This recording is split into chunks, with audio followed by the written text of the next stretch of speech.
I welcome you all to the module 5. The module 5 is about memory and forgetting, and today's lecture is lecture number 12 overall, and this is the second lecture of this module, and the today's lecture is titled as recalling long term memories. So, before we talk about today's lecture, let me give you a brief recap of the last lecture, which was also part of the same module. So, in the last lecture, which was lecture number 11, we discussed the basic concepts around memory. So, we discussed what is the meaning of memory, how do we define it, what are the some of the major theories that discuss different types of memories. More prominently, we discussed stage model of memory and the various component of this model like sensory memory, short term memory, working memory, long term memory and so on. And we also tried to understand what are the different mechanisms, their processes by which the memory is processed in all these different types of memories.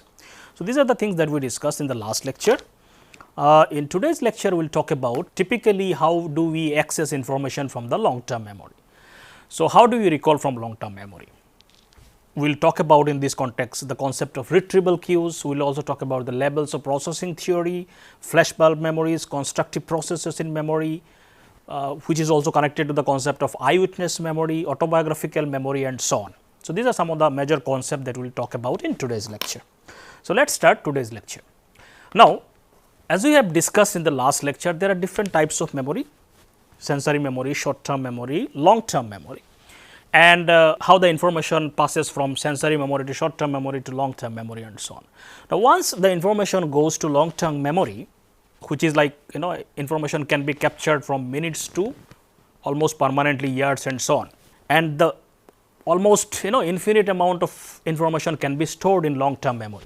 So, the capacity is huge, but the question is once the information goes to long term memory, how do we get access to that information? How do we recall information from long term memory? As there is a vast amount of information in the long term memory, how do we pick a particular information from the long term memory? And it is not so easy, it is actually very difficult to many times access information from the long term memory.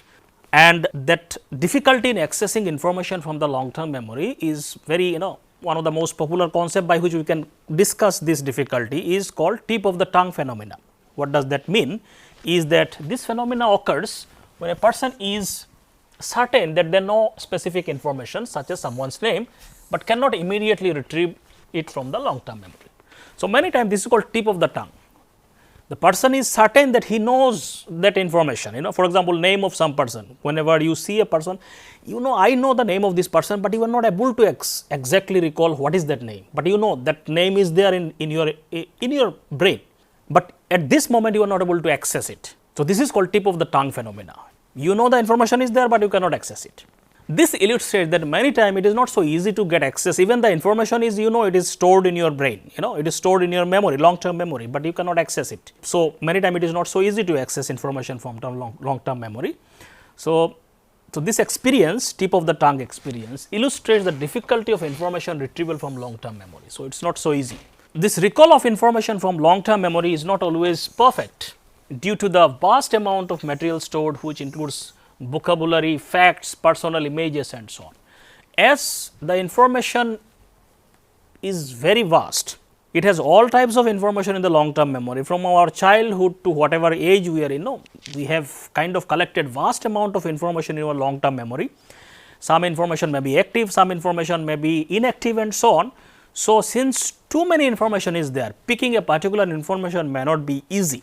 So, the question then comes, how do we sort this vast amount of information, and retrieve a specific information whenever it is required?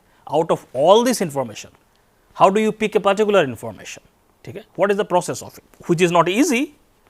So, that is but what is the mechanism? Whenever we are able to access it, how do we access it? Now, so that is the question that we are trying to understand. How do we sort this vast amount of material and retrieve specific information at the appropriate time? One important aspect to this, how do we access to a particular information, is through something called as a retrieval cues. Certain cues, certain specific information, certain characteristics, some aspects whenever we see that reminds us of something else. So, those are called retrieval cues. Whenever that information is present, you are able to access so many information associated with that information, because that is called retrieval cue. That particular cue stimulates many other information. So, that is called retrieval cues. So, let us see what are retrieval cues. A retrieval cue is stimulus, any kind of stimulus, whatever we see in the environment, any kind of a stimulus that will help us to recall information from long term memory. Retrieval cues can make remembering topics easier and faster. Whenever those particular thing is present, we are able to recall lot of this information. So, that is called retrieval cues that help us to get information from the long term memory much more easier. So, retrieval cues can be any word. Whenever you hear a word, you can remember many other words. An emotion could be also retrieval cue. Whenever you are in a certain emotional state, you are able to remember a lot of information. For example, whenever you are happy, you are more likely to remember a lot of happy information, lot of joyful information, any events which is connected with those happy moments. So, whenever you are sad, you are more likely to remember sad events from your life and so on. So, this is a kind of cue, it is a stimulus that help you to retrieve similar information. Sometimes a sound can help you to remember a lot of things. Whenever you hear some music, some sound, you are able to remember a lot of things associated with those music and so on. Sometimes a smell, any smell associated with a particular place, whenever you get that smell again, you remember that place, I smelled similar fragrance in that particular place and so on. So, a retrieval cues could be anything. It could be any stimuli which help you to remember something. So, that is called a retrieval cues. For example, a smell of a sweet dish may evoke memories of Thanksgiving or a family gathering or a birthday party, whatever it is. Whenever a particular smell comes, you may remember, okay, similar smell was there when I arranged birthday party and so on, whatever it is, like this. So, this is a cue that help you to stimulate lot of information associated with that particular stimulus. So, one of the mechanism by which we are able to retrieve lot of information from the long term memory is called retrieval cue. This retrieval cues guide people through the information stored in long term memory.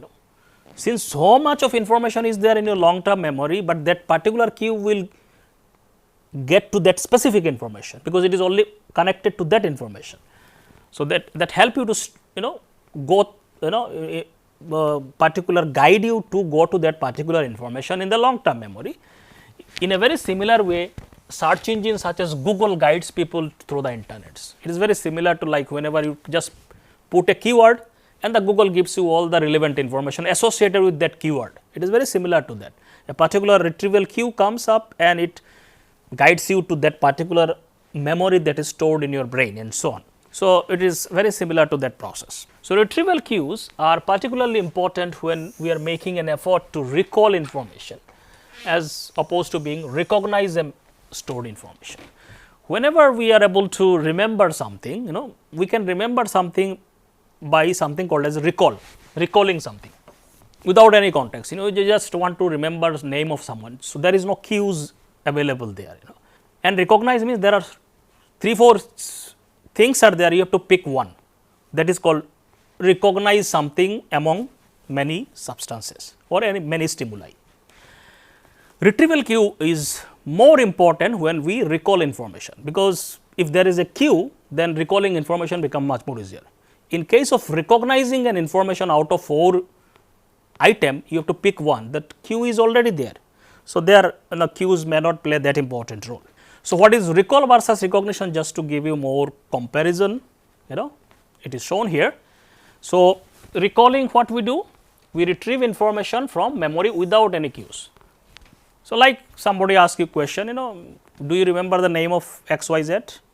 So, there is no cues, just asked you remember that. So, that is called recalling information. In case of recognition, identifying previously learned information when cues are provided. In case of recognition, cues are already there, you have to choose one. So, cues are already present in the question itself. So, recalling is more difficult because cues are not there. It is very difficult to find out among all the information picking one, but there is no cues. You have to exactly remember what is there out of all the information in the long term memory. Recognition is easier because cues are present.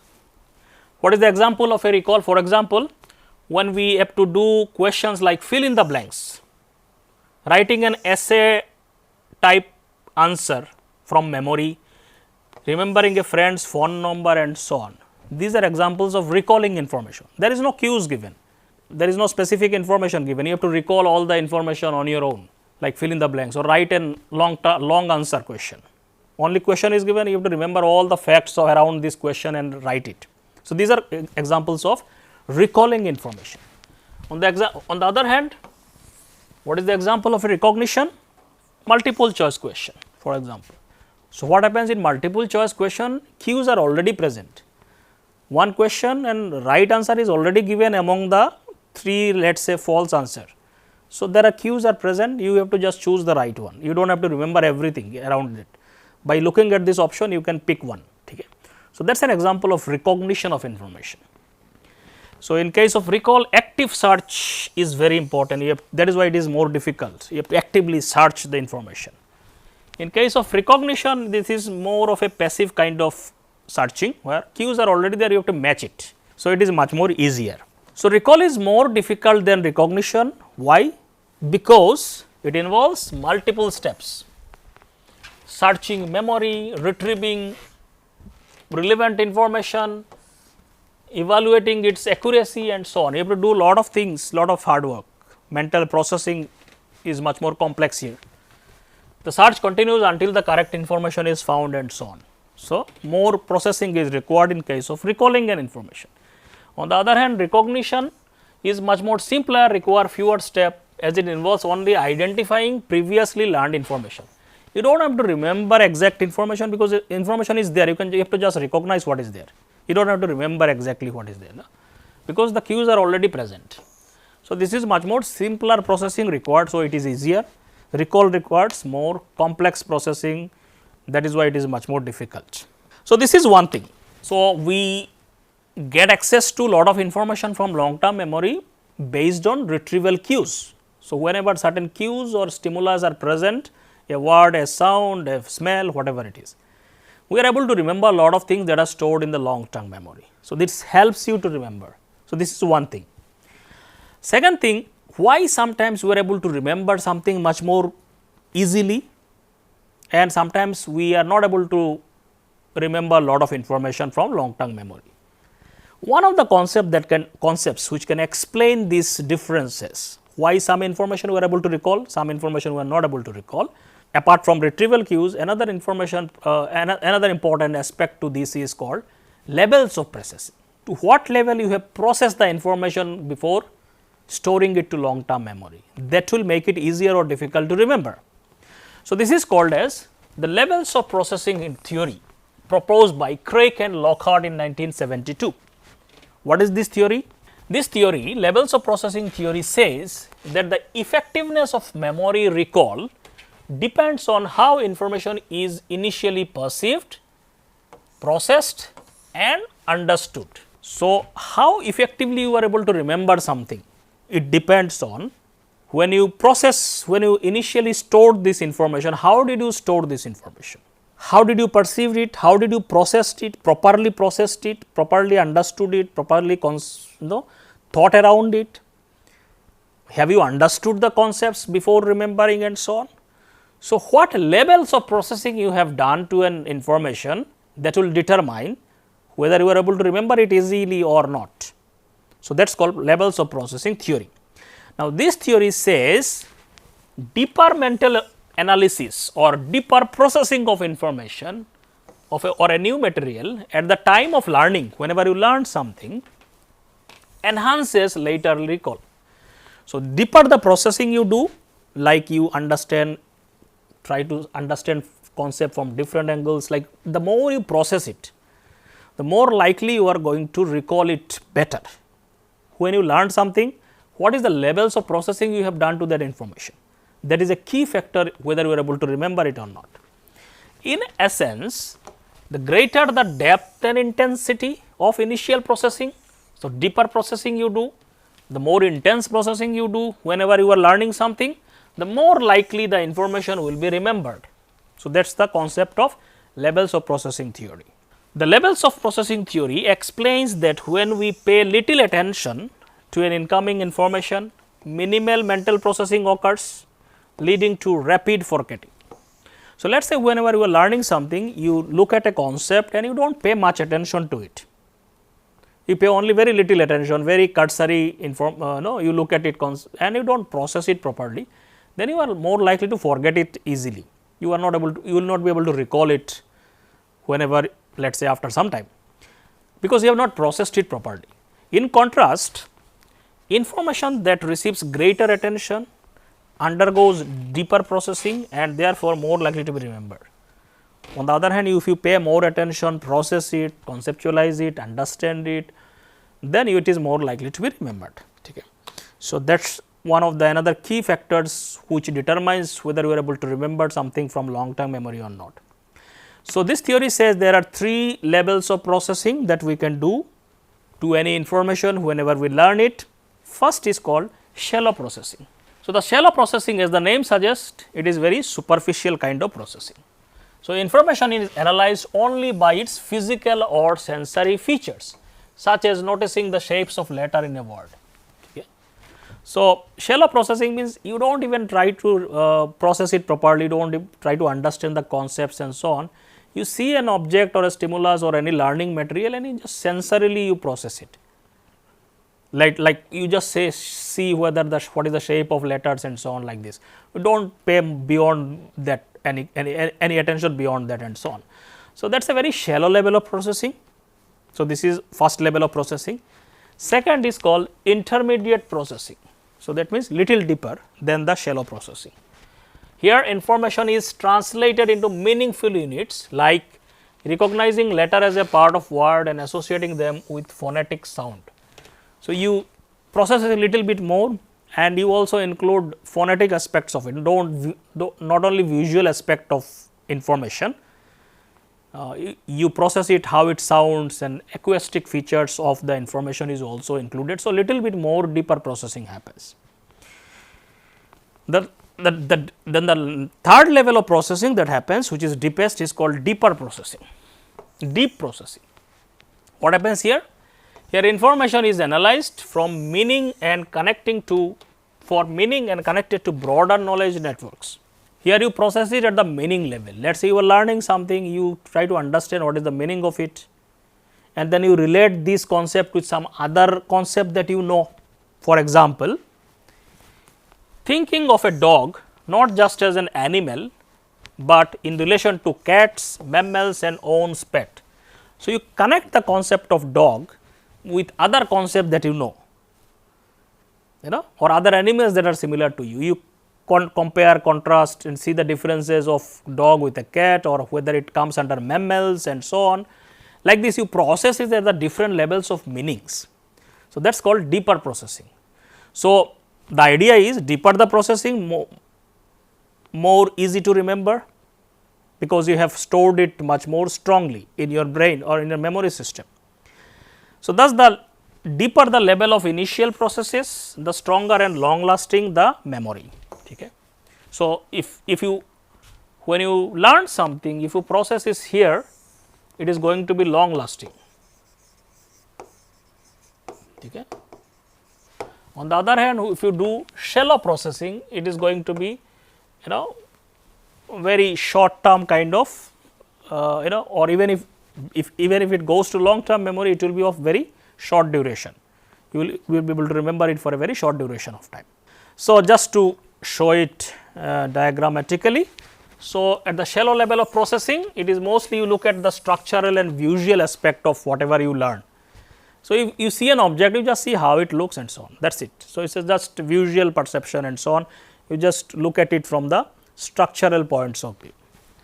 When you do shallow processing, it is little deeper, you also include the phonetic aspects to it. So, how does a word sound and so on. So, you go a little deeper to it. The deepest level is the semantic processing, means meaning level processing. So, you try to understand the meaning, connect it with the other broader concepts and so on. So, that is the deepest level. So, what is the application of this concept in a real world? So, one of the direct application of this is in the context of learning.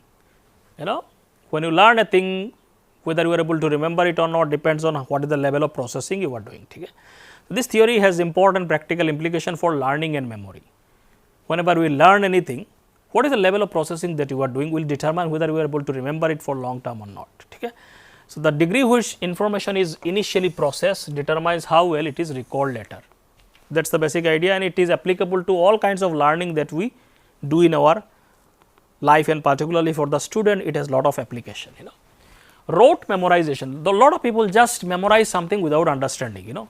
They memorize a full paragraph and they may not process the meaning of it. Then if such learning, they are more likely to forget it very easily, because they have not processed it deeply, it is just processed at the shallow level. So, a lot of people just try to remember something using rote memorization. What the rote memorization by definition is a shallow level of processing. You are just remembering the sounds and so on, and what is how any sentences and so on, without really looking at the deeper meaning of it. Deep processing, such as thinking about the meaning of the concepts and connecting them to prior knowledge, results in stronger and more durable memory. So, that is the idea. Your memory will depend on what is the level of processing you are doing when you learn something. So, therefore, engaging meaningfully with study material enhances learning effectively. So, the practical implication of this theory is very simple and clear cut, that do not learn things just based on rote memorization, just memorizing something because it is it has to be memorized, then it will be only for very short duration of time, you will forget everything. But if you process it, understand it, connect it with the deeper other concepts, then since this has been processed deeply, it is more likely to be remembered for long duration of time and more easily accessed from the long term memory. So, we have discussed how do we access information from the long term memory. One is through using retrieval cues, another is remembering information from the long term memory depends on what is the level of processing you have done to the information. Deeper the processing done, more easier to remember and more durable the memories. More durable the memory, whatever we have learned will remain with us for longer time. Okay. Now, there are some other aspects to long term memory which can explain certain specific events or information that we are able to remember very strongly. So, some of the other categories, some of the aspects that is connected to the retrieving information from the long term memory, we will discuss some of the other categories.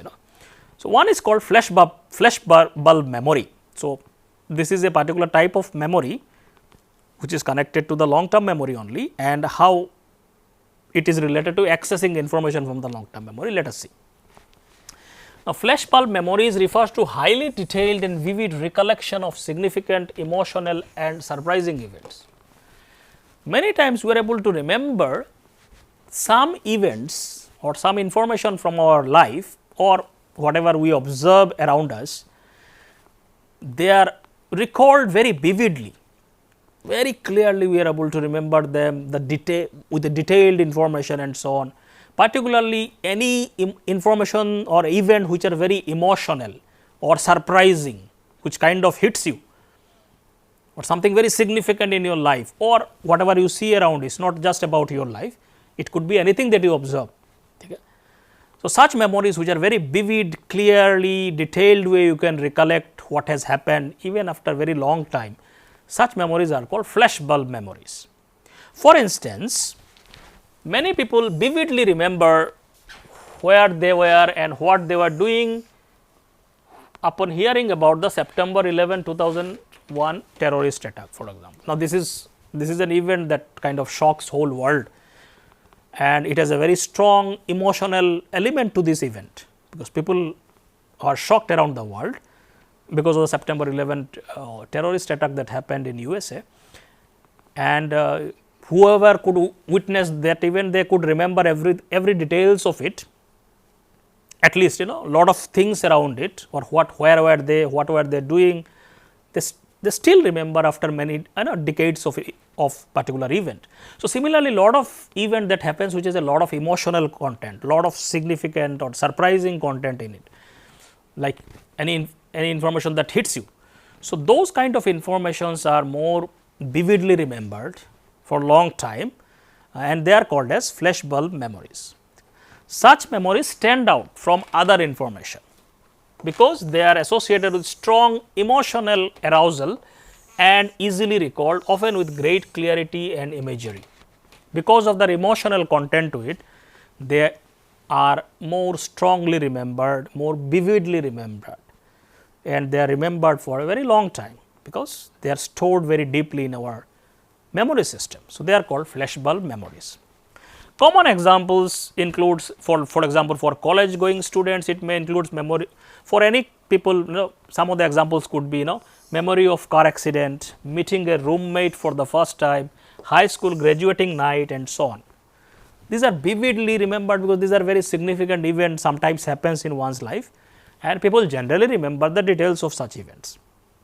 So, these are called flashbulb memories, because one of the main reasons is that such memories have lot of emotional content to it. Now, even though they are very vividly remembered, flashbulb memories are not perfect, means people do not remember exact information. Many times they also kind of such memories are also not very accurate. Sometimes inaccuracies are also there in such memories, even though this has very strong or very vividly remembered event, but a lot of time because of the emotional aspects to it, people remember it incorrectly, or so the other way we can say it is not a perfect memory, even though it is very clearly remembered.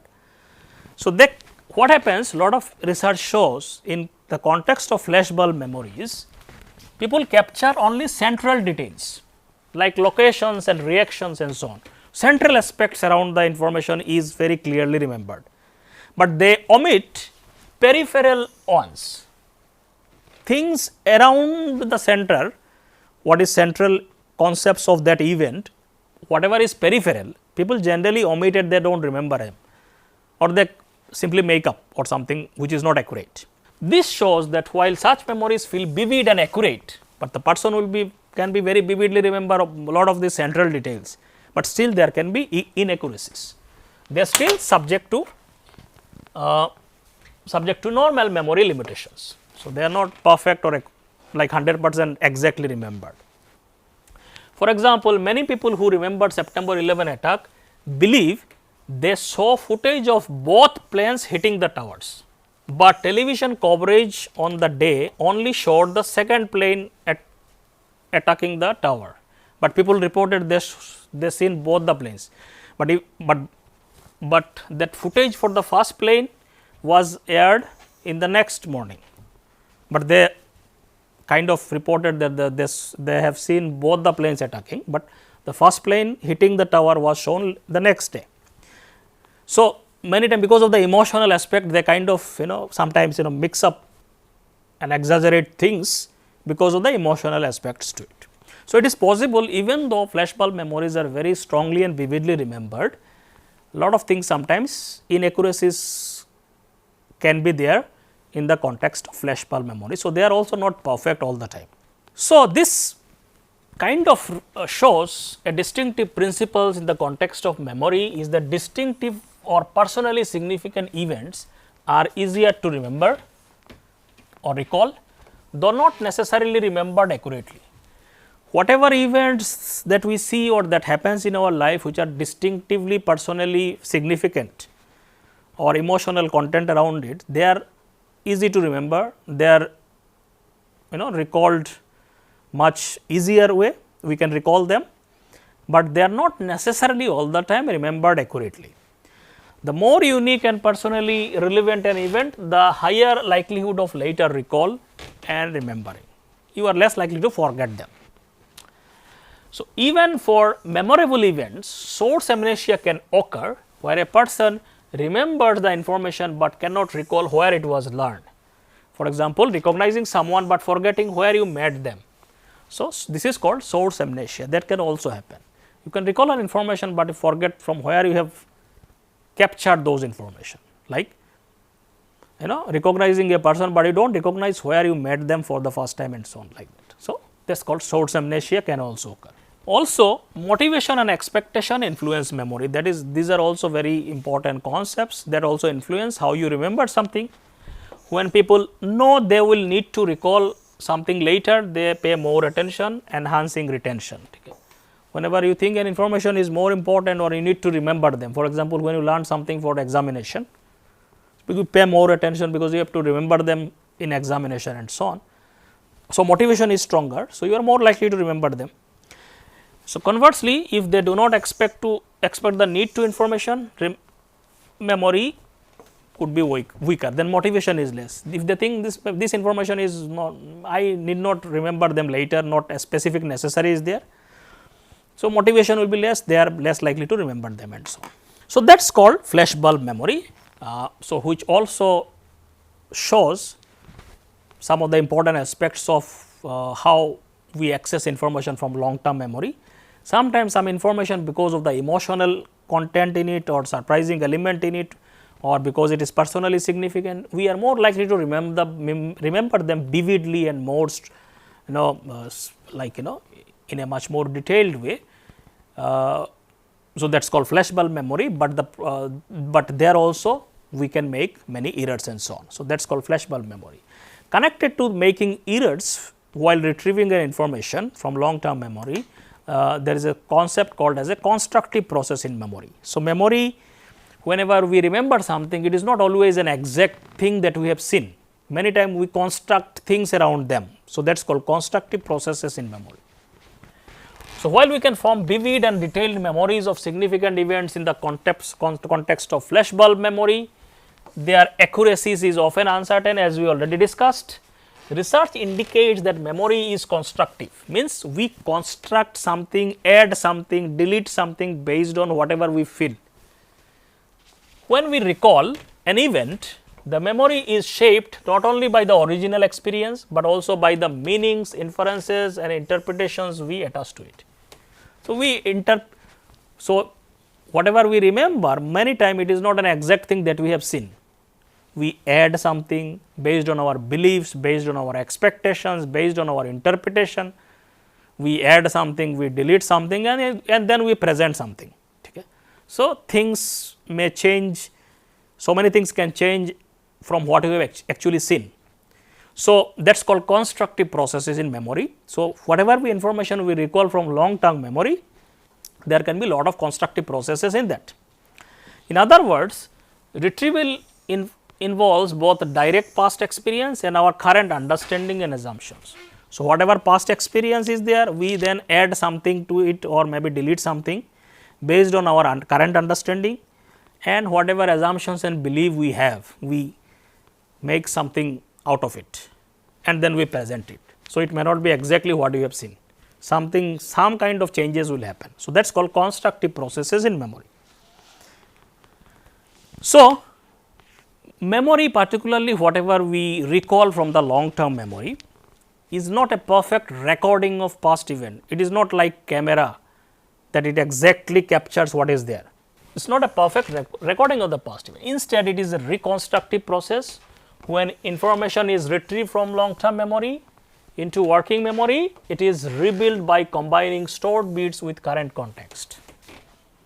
Whatever we remember, and then we add our current understanding context and then we present it. So, things may change. So, then whatever we remember may not be an exact thing that we have seen. So, that is called reconstructive process or constructive processes in the memory. Each retrieval weakens the memory. Every time we remember something, some kind of changes happens. So, that is the meaning of weakens the memory, requiring reconsolidation which may update or modify the original information depending on its age and context. So, based on context, we may modify a lot of things actually when we report something. This explains why stories often become exaggerated or simplified over repeated retellings form the basis of mythology or embellished narratives. So, many times when stories are passed from generation to generation, many things change in the process of passing from one generation to another generation.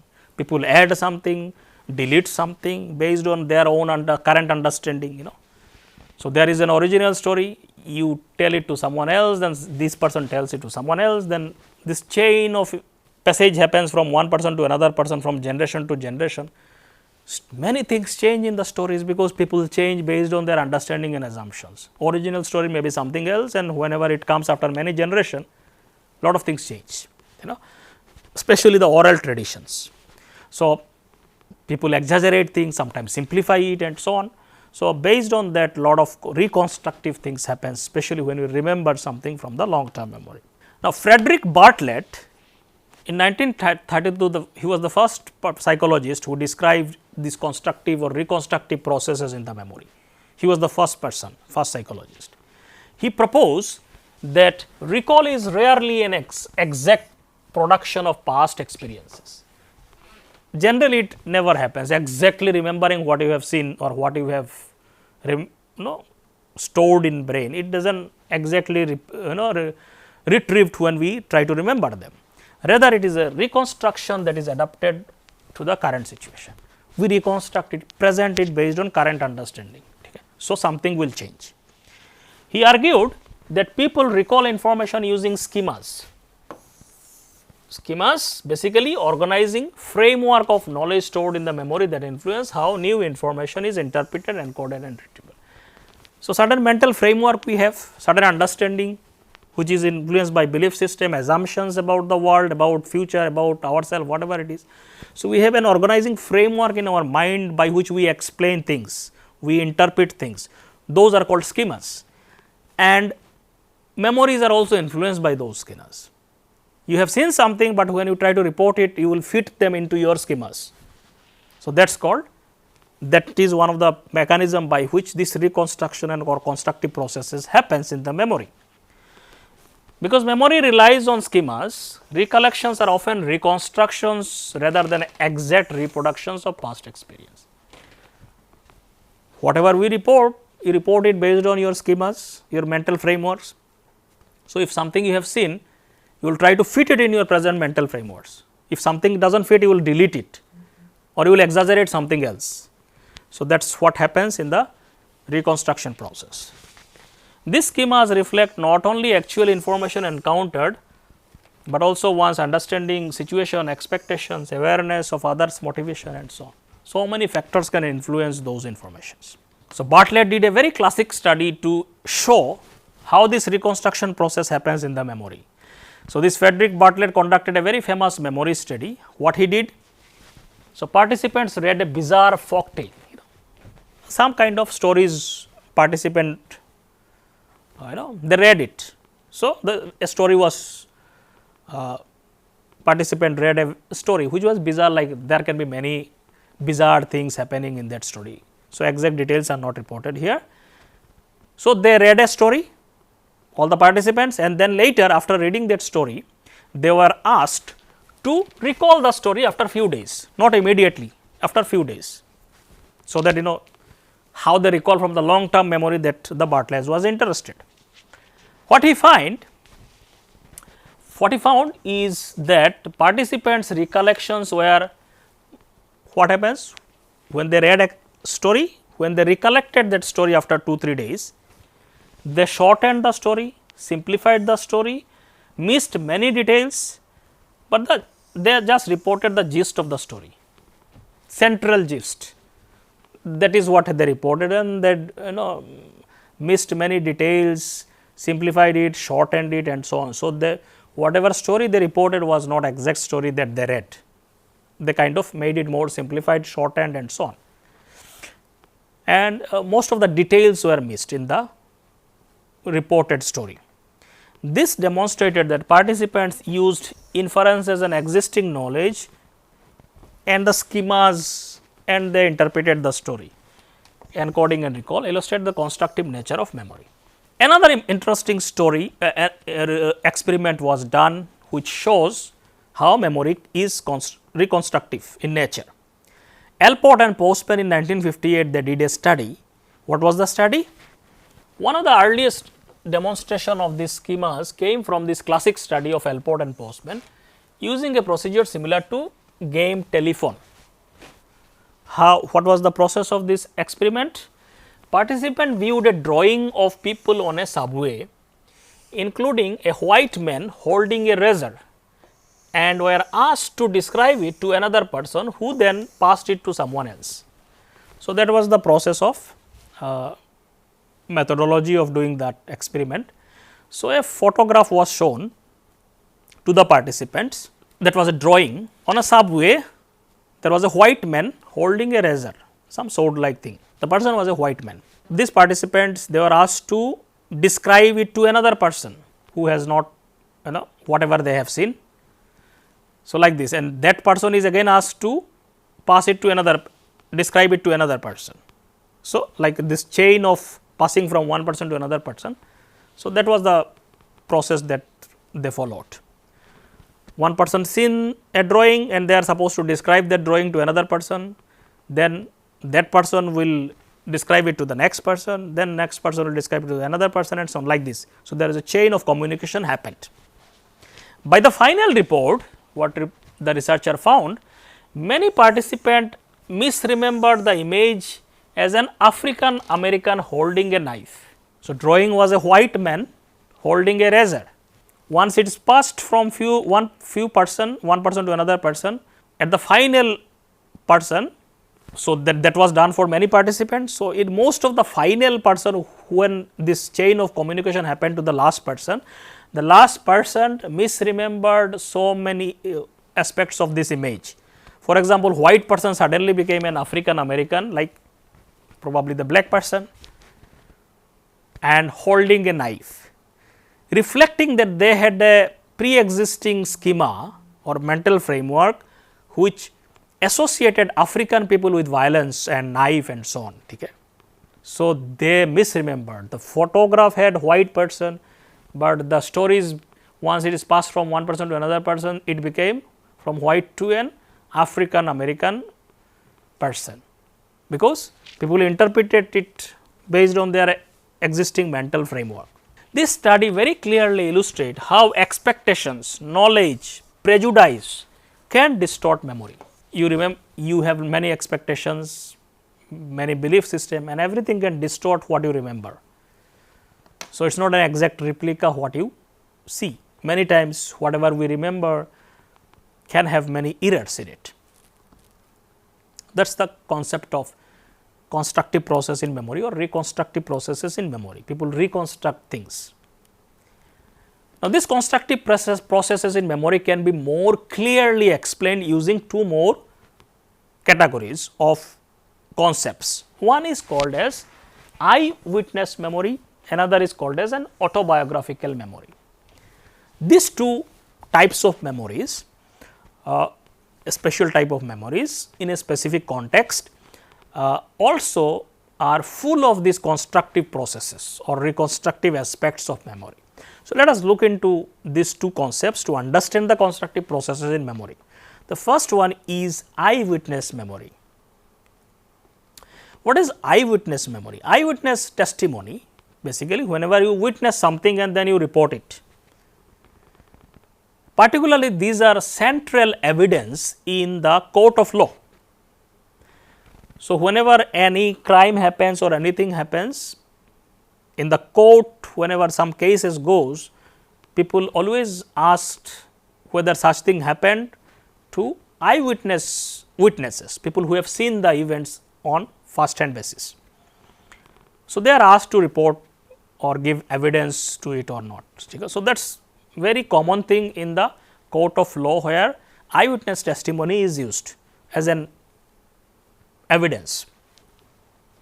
But the research shows that such eyewitness testimony, people when they see some kind of event or some violence, some whatever crime, and then they come to court and then they report it. Many times lot of errors, such kind of testimony can have, they are more prone to errors, making it many times unreliable form of memory. Why this is said? One of the important psychologists, Elizabeth Loftus, she highlighted that many wrongful convictions result from faulty eyewitness testimony. Many people, they receive faulty, wrongful convictions in the court of law. They become accused simply because of faulty eyewitness testimony. The eyewitness testimony was not right, So, people wrongfully convicted. So, it has a lot of implication in the court of law, because it depends on eyewitness testimony to prove whether somebody has done something wrong or not. Research shows that people can even be led to believe events in their past that never actually occurred. This is also, people can even implant memory also, people can be led to believe that something has happened when it was not happened. That is also possible. So, this phenomena is supported by something called as false memories, even that can also influence eyewitness memory and so on. So, one key way memories can distorted is through misinformation effect, in which later exposure of misleading information alters recall. So, when in the court of law some misinformation, the way questioning is done or certain other informations are put in front of an eyewitness, that will influence how they recall the actual informations. They will distort it simply because some other misinformation was presented to them. So, that can distort their original memory of the event that they have witnessed. We will look into this. So, this errors in eyewitness memory, research shows that eyewitness often make serious errors when they report an event. This error can even happen even when eyewitness are highly confident. Many times eyewitness are highly confident that they have seen something like this. Still in such high confident situation also there can be errors which they may not be even aware. This is critical because thousands of prosecutions annually rely solely on eyewitness testimony. So, this is a very important aspect, because it lot of convictions, prosecutions and everything depends on eyewitness memory across the world. Now, factors contributing to eyewitness memory errors. Why eyewitness memory is highly prone to errors? There are two important aspects to it. One is weapon focus effect and another is wording of the questions. These two aspects can influence or make eyewitness memory much more prone to errors. What is weapon focus effect? Weapon focus effect is a major cause of eyewitness error is the presence of weapon. Whenever you see a crime, any kind of criminal activity or any kind of crime that is happening and you are a witness to that crime, most of the crime will have some kind of weapon involved in it, like pistol, gun, knife, whatever it is. So, generally there are some weapons involved in the crime. So, there will be presence of weapon. Now, weapons becomes like a magnet for eyewitness memory, their whole attention is hooked to the whatever that weapon is, simply because there is a danger to their life also, So, they will just focus on the whatever the weapon that is used in the crime. They typically capture attention, weapon, reduce focus on faces and surroundings. Since the focus remains on the weapon, people are not paying eyewitness generally do not pay attention to the other aspects, like how the person looks like, facial features, how it is, or other things around the event. People generally do not pay much attention because their whole focus get attention to the weapon itself. So, attention is diverted away from important details of so many other things which are important. So, eyewitness memory captures only few things typically around the weapons and so on, which results in poor recall of the offender's appearance. Many people they are not able to remember exactly how the offender looks like because the focus was on weapon. Inaccurate descriptions of the crime scene, so they are not able to describe, they will make up something and so on even though they were present, but they did not pay attention to those details because weapon was the main magnet of their attention. This phenomena is known as weapon focus effect. Because of this weapon focus effect, they are not able to capture or remember lot of other details around the event, including the how the offender looks like and the facial features and so on. So, many times they give wrong description or inaccurate descriptions. Another factors which influence the accuracy of eyewitness memory is question wording, how the questions are asked to those people. So, this affects accuracy very importantly. So, even small changes in the wording can alter memory recall. How do you ask question to that eyewitness memory? And in the court, eyewitness are always asked by this very competent or the people who are expert in asking questions, lawyers.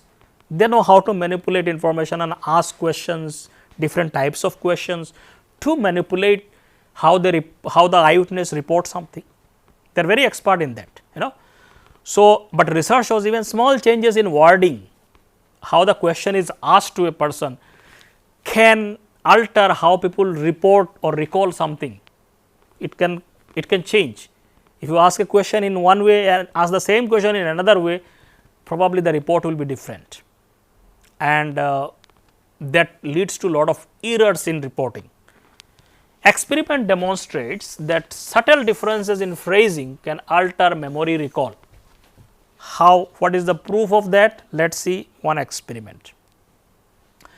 Loftus and Palmer in 1974 did a very simple experiment and a very classic experiment, which showed how wording in the question itself can alter memory. So, this was done by Elizabeth Loftus and Palmer. Participant watched a film of car accident. They were asked questions using different verbs. All participants just seen a same clip of video where there was a car accident, but the different group of participants were asked same question using little bit of different wordings only. That was the only difference. Everybody has seen the same clip, video clip of car accident, but different groups of participants were asked same question, but using different wordings. That was the only thing, and they tried to see how they recall the information that they have seen. So, the question was, how fast were the car? So, they change this central word. How fast were the cars in one group of participants? They were asked smashed into each other. So, they use the word smashed. Average estimate of the participant when the word smashed was used, like 40.8 mile per hour and so on, like based on whatever they have seen in the video. Okay. So, for one group the question was, how fast were the cars smashed into each other? How fast these cars were running when they smashed. In one case the word smashed was used. In another case the question was used, same question, how fast were the cars contacting each other? They use the word contact. When the word contact was used, most of the participants reported less speed on an average. When the word smashed was used, they reported higher speed, because whenever the word smashed is used, the concept comes that like it was in a very high speed, that is why the smashing happens. Contacted, whenever we hear the word contact, we think they just contacted, so probably the speed was less. So, the question was exactly same, only one word was changed, and this one word changed made lot of difference in their estimation, even though they have seen the same video clip. The answers were very different based on just one change in the word. So, this verb choice influence speed estimates. So, this very clearly shows memory can be distorted by suggestions. Eyewitness recall is not fixed or objective. People change the description of lot of eyewitness, whatever they see in the crime, based on how questions are asked. So, that leads to a lot of errors, possibility of errors. So, this is the findings of this experiment.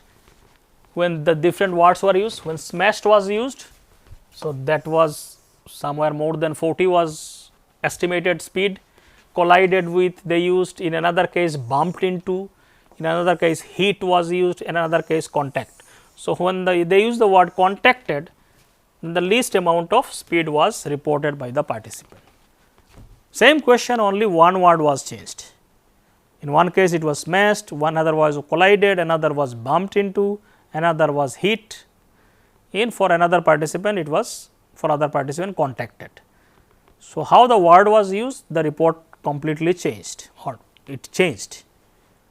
Same event was seen by all the participants, but they reported different speed simply based on what kind of word was used in the question. So, this shows eyewitness testimony can have a lot of errors in it, when particularly in a situation where the court situations where people asked all kinds of questions and all kinds of phrases are used and people can misremember, manipulate information and so on. Particularly children's memory reliability is much more vulnerable because they are more vulnerable because they are children. A research shows their recollections can be easily influenced by others, especially if children report something, they can be easily changed because they are more vulnerable, they can easily change their description and so on. Okay. So, children's memory reliability is much more vulnerable. For example, in a study of 5 to 7 years old girls who had undergone routine physical examinations were shown an anatomically explicit doll and asked, "Did the doctor touch you here?" The 3 girls falsely reported being touched and one added a fabricated detail, it sounds. So, children can sometimes so this very clearly shows that they sometimes reported being touched here in case when it was not done, and some people can fabricate the details and so on. So, that children are more vulnerable for memory distortions and so on. Children's memories are especially prone to distortion in highly emotional or stressful situation. So, not only children, for adults also, whenever the situation is highly emotional or stressful, memory distortions is more likely to happen, and it will more happen for children because they are more influenced by things. Factors such as pretrial publicity or repeated questioning, often by untrained interviewers, can significantly influence what alleged victims recall and so on. So, a lot of this court procedure, police procedure, whatever that is done for eyewitness testimony, a lot of this could influence what they report and how they report things and so on. So, that is possible because the situations could be very stressful and emotional. So, that can lead to a lot of distortion of content of whatever they report and so on. Despite all the flaws, Loftus argued, Loftus, who is the one of the prominent researcher in eyewitness testimony, argues that discarding eyewitness testimony entirely would not allow many criminals to go, free. So, the suggestion is not to then completely consider eyewitness testimony as unreliable and should not be used. So, that is not the point. Eyewitness testimony is still one of the most important reasons that lot of prosecution processes happens and criminals are punished and so on. What is, we need to ensure that that distortion of memory happens minimum. So, that is more important rather than that. The question is not to remove eyewitness testimony. Question is to how to enhance the accuracy of eyewitness memory, that is more important, removing all the distraction and so on. So, that eyewitness is able to recall information properly without distortion and so on. So, instead the accuracy can be improved by corroborating evidence or independent eyewitness. So, that is why in the court also people take evidences from multiple eyewitnesses, because one can make errors and so on. So, that others, you corroborate the information from a lot of other people's. So, that is the fact that eyewitness testimony or memory can be distorted, so many errors can happen, but still it is still an important aspect in terms of court of law. We cannot negate the importance of it, but we need to understand that this is vulnerable to errors. So, we need to reduce those vulnerabilities, so that its accuracy can be improved and so on, particularly by corroborating information from multiple sources and so on. Now, this reconstructive process of memory is also seen in another type of memory, which is called as an autobiographical memory. Again, a lot of it is actually in the long term memory. So, autobiographical memory refers to memory for events and experiences from one's own life. So, autobiographical memory is very simply whatever you remember episodes of your life from your own life. So, that is autobiographical memory, memory related to events of your own life. So, it is a memory system that allows us to remember who we are, what we have experienced and how our life has unfolded over time. So, the different events and things that happens in our life, whenever we remember them, things from our own life, that becomes part of autobiographical memory. It is a major part of episodic memory that we discussed in the first lecture of this module, which was proposed by Tulving, who distinguished episodic memory from semantic memory and so on. So, episodic memory is personal relevant events, semantic memory is about general knowledge of facts and so on. So, autobiographical memory is more specifically related to episodic memory relevant to your own life and so on. Now, this autobiographical memory, our recollection of personal life experiences is often inaccurate and distorted. Even here also research shows that a lot of information that we recall about our own life can also undergo through the constructive processes, where we may distort a lot of aspects to our information related to our own life also, that can affect memory for others behavior and so on. So, people tend to forget or misremember events that conflict with their current self image. So, if you have a certain kind of current self image that you have, and something that has happened in the past which does not kind of which is in conflict with your current self image, people generally distort those information to fit with their current image. For example, well adjusted adults who had early emotional problems, sometimes in the past they had emotional problems, now they are very well adjusted.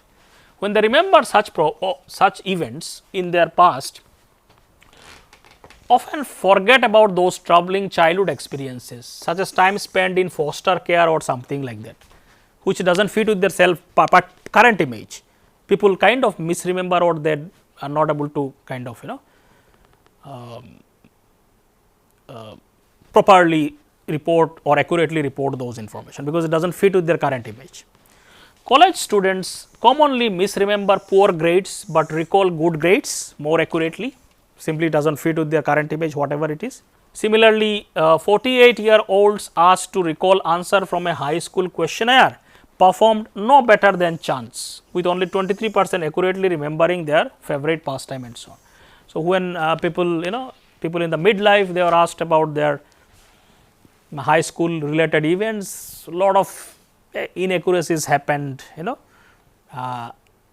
which they found about 23% accurate.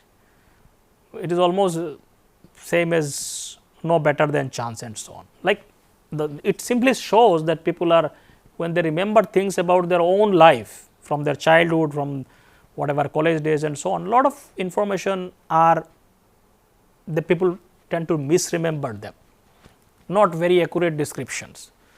Maybe some central aspects may be correct, but a lot of this description could also be inaccurate. So, even in the case of autobiographical memory, people also tend to misremember, or there are possibilities of inaccuracies in the facts and facts whatever they remember.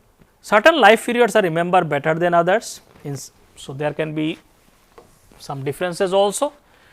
Late adults recall major life transitions such as attending college or starting a first job more easily than middle age years. So, certain life, particularly transition that happens, people generally remember them more accurately.